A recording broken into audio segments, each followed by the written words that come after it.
తను తెలుగుదేశం పార్టీలో చేరినప్పుడు కానీ ఆ తర్వాత కానీ అతని మీద కనీసం నువ్వు ఎందుకు వెళ్ళావని కానీ, లేకపోతే నువ్వు వెనక్కి రమ్మని చెప్పి కానీ, లేకపోతే అతను చేసుకున్నటువంటి వ్యాపారాల మీద ఉద్యోగాల మీద ఎటువంటి కంప్లైంట్లు కూడా ఇచ్చినటువంటి దాఖలాలు లేవు.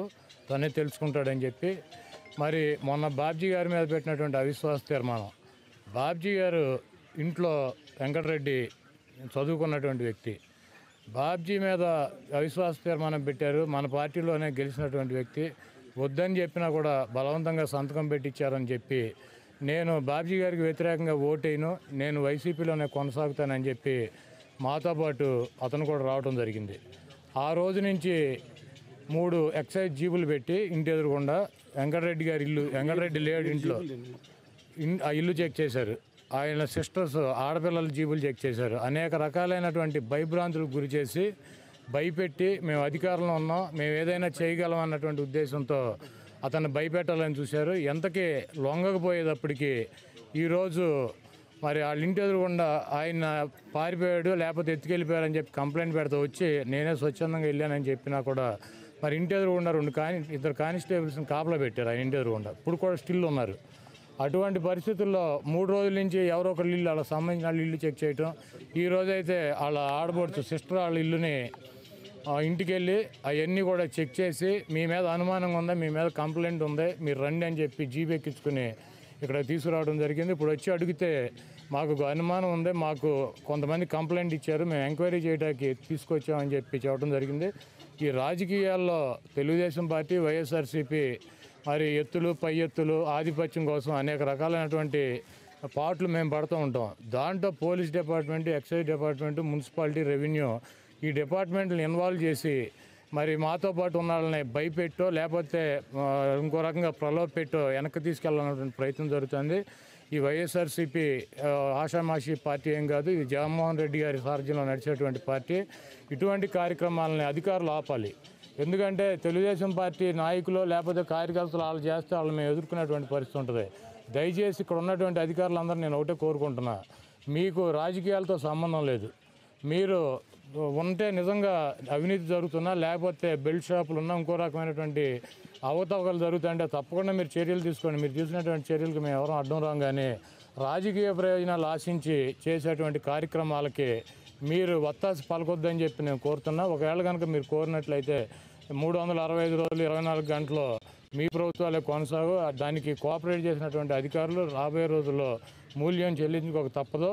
మా పార్టీ శ్రేణులు కానీ, నాయకులను కానీ, కార్యకర్తలను కానీ అధికారులు వేధించినా లేకపోతే తెలుగుదేశం పార్టీ నాయకులు వేధించినా కూడా తీవ్ర పరిణామాలు ఉంటాయని హెచ్చరిస్తూ ఇంకొకసారి రెడ్డి గారి ఇంటికి కానీ లేకపోతే రెడ్డి గారి బంధువుల జోలికి కానీ, ఎక్సైజ్ కానీ, పోలీస్ కానీ వెళ్ళి అతనే దారి దోపిడీలు చేయట్లా, దొంగతనాలు చేయట్లా. మరి వెళ్ళి అతను కనుక వేధించాలని చూస్తే మాత్రం తీవ్ర పరిణామాలు ఉంటాయి. సార్ మందు బాటలు పెట్టారని చెప్పి అంటున్నారు. ఆ మందు బాటలు ఎక్కడి నుంచి వచ్చినాయో తెలిసిపోద్ది. వాళ్ళు ఏమని చెప్పారు? మందు బాటలు పెడతాం కదా, అమ్మని ఎక్కించుకొచ్చి ఇక్కడ వీళ్ళ దగ్గర ఉన్నటువంటి మేము రాకపోతే వీళ్ళ దగ్గర ఉన్నటువంటి లెక్కర్ ఏదో మా ఇంట్లో దొరికిందని చెప్పి కంప్లైంట్ ఇద్దాం అన్న ఉద్దేశం అని చెప్పి నేను అనుకుంటున్నాను. ఎమ్మటే అరెస్ట్ చేయగా ఆ అమ్మాయిని జీబీ ఎక్కించగానే మరి నాకు ఫోన్ చేయటం, నేను ఎమ్మటే 5 నిమిషాల్లో ఆవిడ వచ్చిన ఎమ్మటే నేను రావటం వలన ఏం తెచ్చారంటే ఎందుకు పట్టుకొచ్చారంటే ఎంక్వైరీకి పట్టుకొచ్చామని చెబుతున్నారు వాళ్ళు.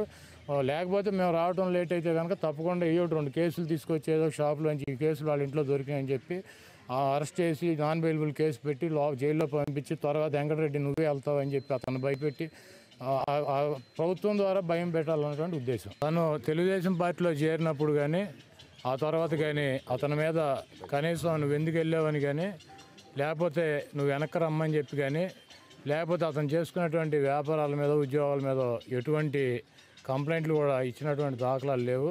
తనే తెలుసుకుంటాడని చెప్పి మరి మొన్న బాబ్జీ గారి మీద పెట్టినటువంటి అవిశ్వాస తీర్మానం, బాబ్జీ గారు ఇంట్లో వెంకటరెడ్డి చదువుకున్నటువంటి వ్యక్తి, బాబ్జీ మీద అవిశ్వాస తీర్మానం పెట్టారు. మన పార్టీలోనే గెలిచినటువంటి వ్యక్తి వద్దని చెప్పినా కూడా బలవంతంగా సంతకం పెట్టించారని చెప్పి నేను బాబ్జీ గారికి వ్యతిరేకంగా ఓటేను, నేను వైసీపీలోనే కొనసాగుతానని చెప్పి మాతో పాటు అతను కూడా రావడం జరిగింది.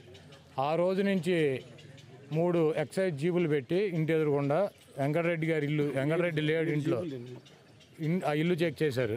ఆయన సిస్టర్స్ ఆడపిల్లల జీబులు చెక్ చేశారు. అనేక రకాలైనటువంటి భయభ్రాంతులకు గురి చేసి భయపెట్టి మేము అధికారంలో ఉన్నాం, మేము ఏదైనా చేయగలం అన్నటువంటి ఉద్దేశంతో అతన్ని భయపెట్టాలని చూశారు. ఎంతకీ లొంగకపోయేటప్పటికి ఈరోజు మరి వాళ్ళ ఇంటి ఎదురుగుండా ఆయన పారిపోయాడు, లేకపోతే ఎత్తుకెళ్ళిపోయారని చెప్పి కంప్లైంట్ పెడతా వచ్చి నేనే స్వచ్ఛందంగా వెళ్ళానని చెప్పినా కూడా మరి ఇంటి ఎదురుగుండా ఇద్దరు కానిస్టేబుల్స్ని కాపలా పెట్టారు ఆయన ఇంటి ఎదురుగుండా. ఇప్పుడు కూడా స్టిల్ ఉన్నారు. అటువంటి పరిస్థితుల్లో 3 రోజుల నుంచి ఎవరో ఒకరి ఇల్లు వాళ్ళకి సంబంధించిన వాళ్ళ ఇల్లు చెక్ చేయటం. ఈ రోజైతే వాళ్ళ ఆడబడుచు సిస్టర్ వాళ్ళ ఇల్లుని ఇంటికి వెళ్ళి అవన్నీ కూడా చెక్ చేసి మీ మీద అనుమానంగా ఉందా, మీ మీద కంప్లైంట్ ఉంది, మీరు రండి అని చెప్పి జీప్ ఎక్కించుకుని ఇక్కడ తీసుకురావడం జరిగింది. ఇప్పుడు వచ్చి అడిగితే మాకు అనుమానం ఉంది, మాకు కొంతమంది కంప్లైంట్ ఇచ్చారు, మేము ఎంక్వైరీ చేయడానికి తీసుకొచ్చామని చెప్పి చెప్పడం జరిగింది.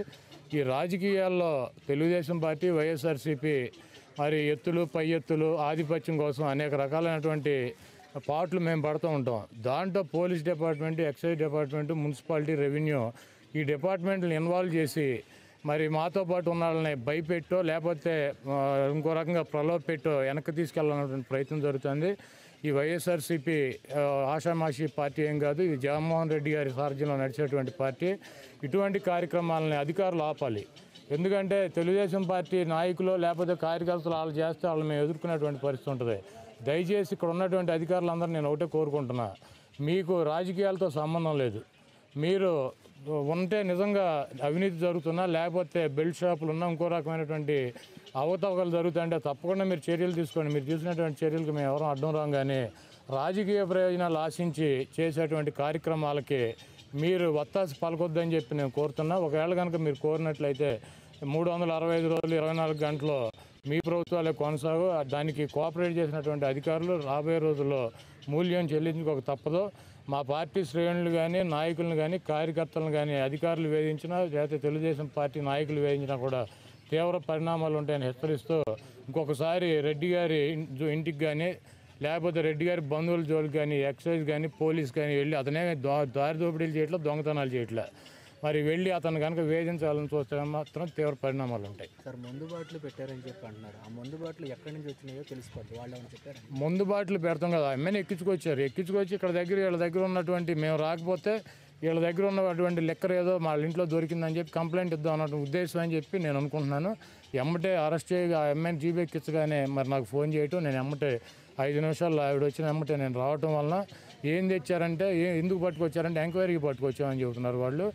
లేకపోతే మేము రావడం లేట్ అయితే కనుక తప్పకుండా 2 కేసులు తీసుకొచ్చి ఏదో షాపులోంచి ఈ కేసులు వాళ్ళ ఇంట్లో దొరికినాయని చెప్పి అరెస్ట్ చేసి నాన్ బెయిలబుల్ కేసు పెట్టి జైల్లో పంపించి తర్వాత వెంకటరెడ్డి నువ్వే వెళ్తావు అని చెప్పి అతను భయపెట్టి ప్రభుత్వం ద్వారా భయం పెట్టాలన్నటువంటి ఉద్దేశం.